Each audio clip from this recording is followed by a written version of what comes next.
This is Nilay Patel with The Verge, and this is the Motorola Droid RAZR.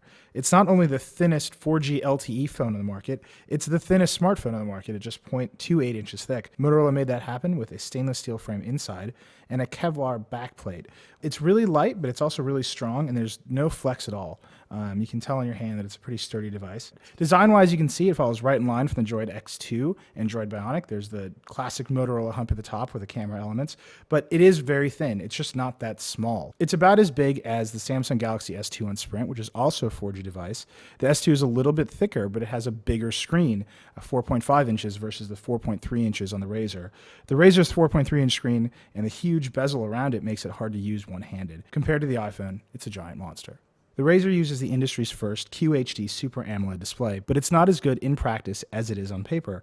You can definitely see jaggies in text, and images kind of distort when you scroll around in the browser. Compared to the QHD LCD display on the Droid X2, the RAZR is definitely one step behind, and it's nowhere near the class of something like the Retina display on the iPhone 4S. One of the best features on the RAZR is Smart Actions, which monitor different settings and states on the phone and take action based on them. So here you can see I've set one up for when the battery level falls below 10%, the GPS and Wi-Fi and other sensors turn off. It's also really easy to create a new one. Let's add one here. I'm going to set one up so when I plug in the headphones, Audio launches. That's the app I like to use. So I just scroll down here, select Audio, and I think I also want a notification to let me know that I plugged in the headphones. So add it there, close it out, plug in the headphones, and you can see Audio launched, and I got a little notification. You can see Motorola has also put the latest version of its Android skin on the RAZR. It's getting increasingly overwrought with every release, and the animations on the RAZR are particularly slow and sort of boring.